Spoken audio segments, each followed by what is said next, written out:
I always thought horror stories were just that. Stories. The sort of thing you tell around a campfire or type up for some quick thrills on a lazy afternoon. That changed for me last October, when I discovered the strange and horrifying truth about the stories we create. It started innocuously enough. I was browsing a forum for horror enthusiasts, a digital hub where creators shared their tales and fans dissected them in the comments. The thread's title caught my eye, The Tale That Writes Back. The original post was from a user named Elder Quill, who claimed to have uncovered an ancient ritual tied to storytelling. According to them, a well-crafted horror story could become more than fiction. It could manifest into reality. I chuckled and scrolled through the replies. Most people dismissed it as a clever marketing gimmick or a stunt to promote their latest story. But a handful of users took it seriously. They shared cryptic experiences, stories that bled into their real lives, events they swore couldn't be coincidences. Curiosity got the better of me. I private messaged Elder Quill, half expecting them to ignore me or send some canned response. To my surprise, they replied almost immediately. Their message was short and unsettling. If you're serious, write a story. But choose your words carefully. They'll echo louder than you think. I shrugged it off as eccentricity, but decided to play along. After all, I was a seasoned horror writer myself. If nothing else, it would make for an interesting experiment. That night, I sat down at my desk, dimmed the lights, and let my imagination take the reins. The story I penned was about a man, let's call him David, who discovers a cursed book in an abandoned library. Every story he reads from the book begins to happen in his life. At first, they're small things. A black cat crossing his path, an old song playing on a forgotten radio. But as the tales grow darker, so do the events. By the end of the story, David is trapped in a narrative loop, unable to distinguish reality from fiction. It was a good story. Nothing groundbreaking, but chilling enough. Satisfied, I posted it anonymously on the forum under the thread Elder Quill had started. Then I shut my laptop, brushed my teeth, and went to bed. I woke up to a scratching sound. At first, I thought it was my cat, but then I remembered. I didn't own a cat. My heart thudded as I flicked on the bedside lamp. The sound was coming from the window. I hesitated, then pulled the curtain aside. Staring back at me were two glowing, yellow eyes. A black cat, perched on the windowsill, its fur sleek and glistening under the moonlight. I laughed nervously. A coincidence, I told myself. Just a stray cat. But when I opened the window to shoo it away, it didn't budge. Instead, it let out a low, guttural meow that sent shivers down my spine. The next day, I decided to revisit the forum. To my surprise, my story had blown up. Dozens of comments poured in, praising the narrative and its unsettling concept. Among the replies was one from Elder Quill. "You've started something. Be ready to finish it." Unease prickled at the back of my neck. I typed out a response, asking what they meant, but they didn't reply. Over the next few days, strange things began happening. On my way to the grocery store, I passed an old static-filled radio, playing a song I hadn't heard in years. At first, I didn't think much of it, but then I noticed the song was exactly the one I'd described in my story. That night, I heard whispering. It started as faint murmurs, barely audible over the hum of my apartment. As the hours dragged on, the whispers grew louder. They weren't coming from outside, but from the walls themselves. Panicked, I searched every corner of my apartment, but there was nothing. No hidden speakers, no neighbors playing a prank. I barely slept. The next morning, I returned to the forum, desperate for answers. Elder Quill's thread had vanished, so had their account. Every trace of our conversation was gone. That's when I realized I'd made a mistake. My story wasn't just a story anymore. It was a script, and reality was following it to the letter. In a panic, I decided to end the story. If writing it had started all this, then rewriting it might stop it. I sat down and crafted a new ending. This time, David discovered a way to destroy the cursed book by burning its pages. As soon as he set the last page alight, the strange events ceased, and his life returned to normal. I posted the revised version online, hoping it would undo whatever I'd unleashed. For a moment, everything seemed fine. The whispers stopped, the cat disappeared, and I felt a fragile sense of relief. But that night, as I was drifting off to sleep, I heard a knock at the door. It was slow and deliberate, each knock echoing like a death toll. My blood ran cold. I checked the clock. 3:15 a.m. I crept to the door, heart pounding. "Who's there?" I called out, my voice trembling. No response, just another knock. Against my better judgment, I opened the door. Standing there was a man. His face was obscured by shadows, but I recognized him instantly. It was David. "You can't end it," he said, his voice hollow. "Not like that." Before I could respond, he reached into his coat and pulled out a book. My book. The pages were blackened and curling, but the words were still legible. He thrust it into my hands. "Finish it," he demanded. Then he turned and vanished into the night. I slammed the door and locked it, my hands trembling as I stared at the book. It wasn't just a prop or a replica. It was the same cursed book I'd written about, down to the last detail. I flipped through the pages, each one telling a fragment of my story. My story wasn't over. And now, neither was David's. Over the following weeks, I tried everything to destroy the book. Fire, water, even shredding it into pieces. But no matter what I did, it always reappeared, intact and waiting. Meanwhile, the events I'd written about grew darker and more sinister. The whispers returned, louder and angrier. Shadows moved where there shouldn't have been any. And David began to appear more frequently, always watching, always waiting. I stopped sleeping. I stopped writing. Every time I tried to craft a new ending, the words twisted against me, forming something darker than before. The book had taken on a life of its own, and it wouldn't let me go until the story was complete. Now, as I write this, I'm surrounded by the things I created. The black cat is curled up on my desk, its glowing eyes fixed on me. The old radio crackles in the corner, playing that haunting melody on an endless loop, and David stands in the doorway, his face pale and expressionless. I don't know how this ends. Maybe it doesn't. Maybe horror stories aren't just stories after all. Maybe they're doorways, and I've stepped through one I can't escape. If you're reading this, take my advice. Be careful what you write. Words have power, more than you realize. And sometimes, they write back.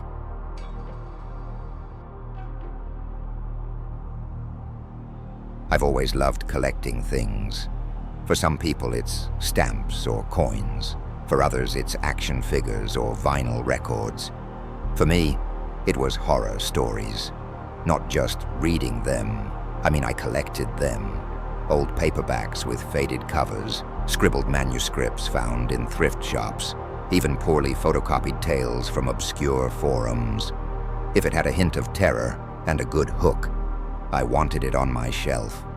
There was something comforting about surrounding myself with fear. Strange, I know, but it felt like control, as if by curating these stories, I could master them. That changed the day I stumbled upon the box. I was at an estate sale in a small, crumbling house on the edge of town. The previous owner had been a reclusive old man named Harold Fenwick. No one seemed to know much about him, other than that he'd lived alone and died in his sleep. The house was packed with dusty antiques, faded photographs, and shelves of books. Naturally, I gravitated toward the study. That's where I found it. An unassuming wooden box tucked beneath a desk, hidden behind a stack of yellowed newspapers. The wood was dark, carved with intricate symbols I didn't recognize. It had no lock, just a simple latch that clicked open with ease. Inside was a collection of handwritten stories, each bound with twine. The paper was aged and brittle, the ink faded but legible. The titles were scrawled in a looping, elegant script. The Whispering Shadows, The Man at the End of the Hall, The Endless Night. My heart raced with excitement. These weren't just stories. They were relics, forgotten pieces of someone's imagination, waiting to be rediscovered. The estate sale clerk charged me a measly $10 for the box. I practically ran to my car, eager to dive into my new treasures. That night, I brewed a pot of coffee, settled into my favorite armchair, and opened the first manuscript. It was titled The Whispering Shadows. The story followed a man who moved into a house plagued by strange, disembodied whispers. At first they seemed harmless, but as the days passed, the whispers grew louder, more insistent, until they began to drive him mad. The final page described the man standing in front of a mirror, his reflection grinning while he screamed. As I finished the last sentence, I felt it. A faint whisper, so soft I thought I'd imagined it. I paused, straining to listen, but all I heard was the hum of my apartment. Shaking my head, I chalked it up to an overactive imagination and reached for the next story. Over the next week, I devoured the manuscripts. Each one was more unsettling than the last. There was The Man at the End of the Hall, about a figure that appeared only in the periphery of your vision, growing closer every time you blinked, and The Endless Night, where time froze at midnight, trapping the protagonist in an eternal darkness filled with unseen horrors. But it wasn't just the stories that were disturbing. Little things started happening around my apartment. Shadows seemed to linger longer than they should. Lights flickered, even though the bulbs were new, and the whispers, they were no longer faint. I heard them every night, just as I was drifting off to sleep. I told myself it was stress, too much caffeine, too many late nights reading creepy stories. But deep down, I knew something was wrong. It all came to a head when I read the last manuscript. It didn't have a title, just a single, unmarked page wrapped in twine. The story was short, barely more than a paragraph. It described a man, a collector, who found a box of cursed stories. As he read them, the horrors within began to seep into his world. By the end, he was consumed, his soul bound to the box, waiting for the next victim to find it. The moment I finished reading, a cold wind swept through my apartment. The lights flickered violently before plunging me into darkness. I fumbled for my phone, but the screen wouldn't turn on. That's when I saw it, a shadow moving in the corner of the room. "Who's there?" I demanded, my voice shaking.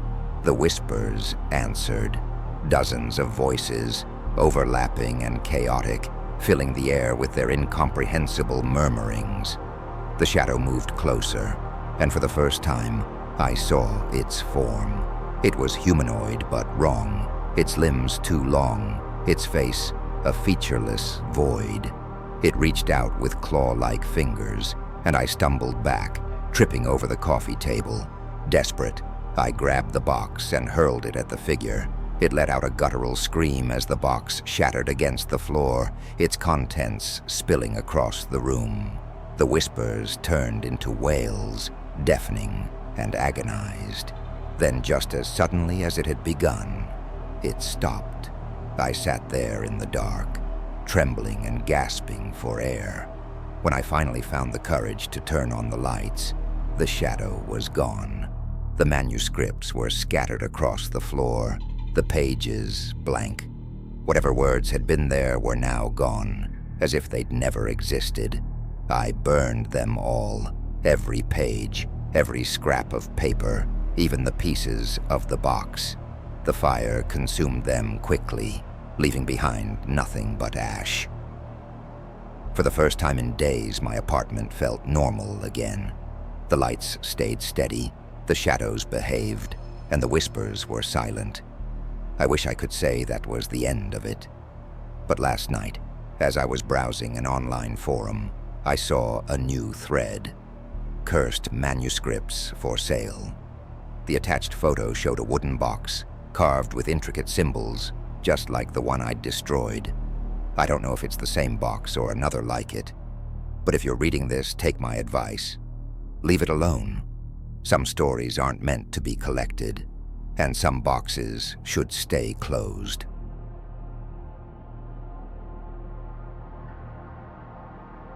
I've never considered myself a superstitious person. Growing up, I'd always been the one to scoff at ghost stories around the campfire, roll my eyes at urban legends, and laugh at people who claimed their houses were haunted. Horror was entertainment to me, not reality. That's probably why I jumped at the chance to house sit for my friend Mark last month. Mark had recently bought an old Victorian house on the outskirts of town, the kind of place with creaky wooden floors, towering gables, and a history that could fill a novel. He was thrilled about it, called it a fixer-upper with character. But when he had to leave town for a couple of weeks on business, he asked me to keep an eye on it. Just make sure nothing burns down, he joked as he handed me the keys. Oh, and one thing, don't mess with the study upstairs. The last owner was a writer or something, and there's still a bunch of their stuff in there. I haven't had time to go through it yet. I promised I'd stay out of the study, and I meant to, but curiosity is a funny thing. The first few days were uneventful. The house was drafty and made odd noises at night, but that was to be expected in a place that old. I spent most of my time binge-watching shows on my laptop and enjoying the solitude. But by the fourth night, I was bored. And when you're bored in an old house, your mind starts to wander. The study was on the second floor, at the end of a long, narrow hallway.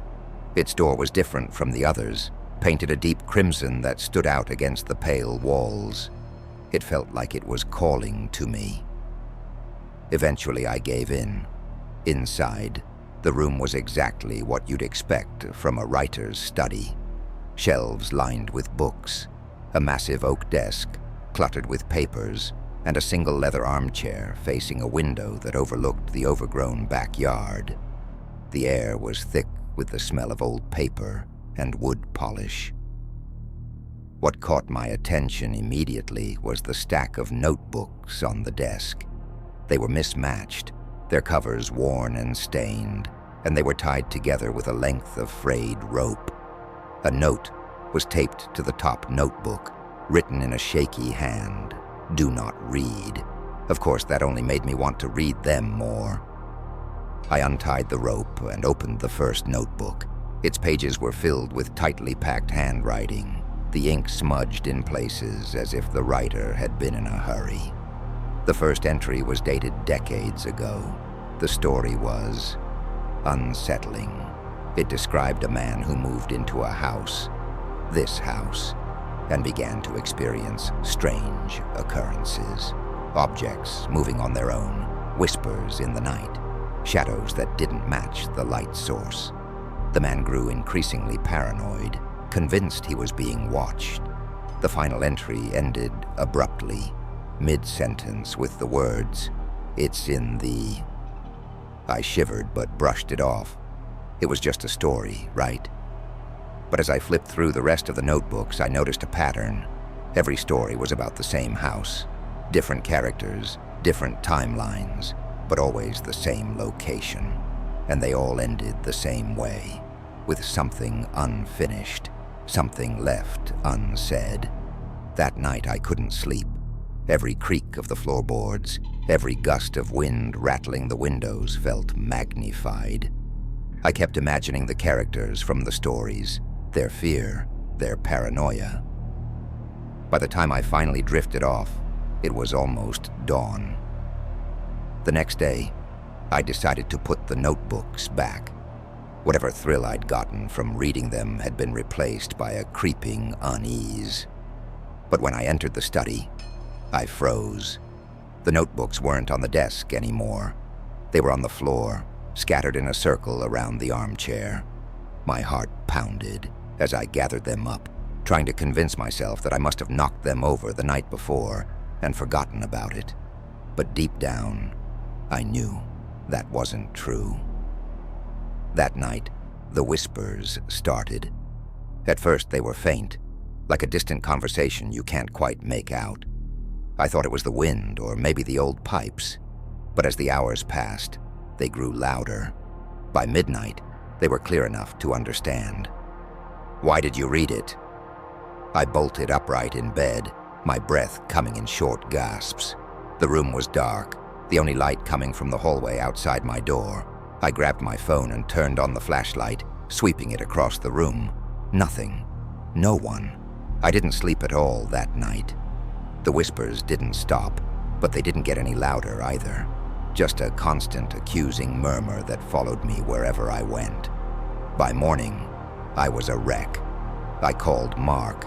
"Hey, has anything weird ever happened at your house?" "Weird how?" he asked, his tone cautious, like noises or, I don't know, stuff moving around on its own. There was a long pause. Then he sighed. "Look, I wasn't going to tell you this, but yeah, the guy who owned the house before me. He was a horror writer, claimed the house was his inspiration, said it was haunted or cursed or something. Honestly, I thought he was just eccentric. Why?" I slammed the door shut and backed away, my mind racing. The whispers were louder now, echoing through the house, overlapping in a cacophony of voices. I ran to the study, desperate for answers. The notebooks were back on the desk, neatly stacked, as if they'd never been moved. The note that had said, "Do not read," was gone, replaced by a new one. "It knows you." I didn't want to understand what that meant. I grabbed the notebooks, ran to the fireplace, and threw them in.